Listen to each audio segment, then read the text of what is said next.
The Social Work Incident Support Service, or the SWIS team, is a statewide social work team which supports school sites with critical incidents which can impact on student wellbeing.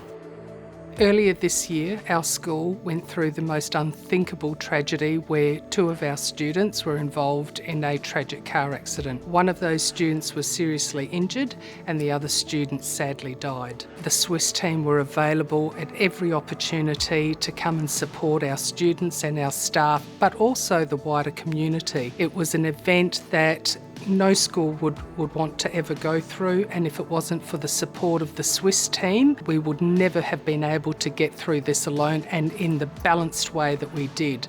So we are supporting site leadership and school staff to support the mental health of young people on sites. We're giving them the confidence to manage those students in a protective fashion, which enhances their wellbeing.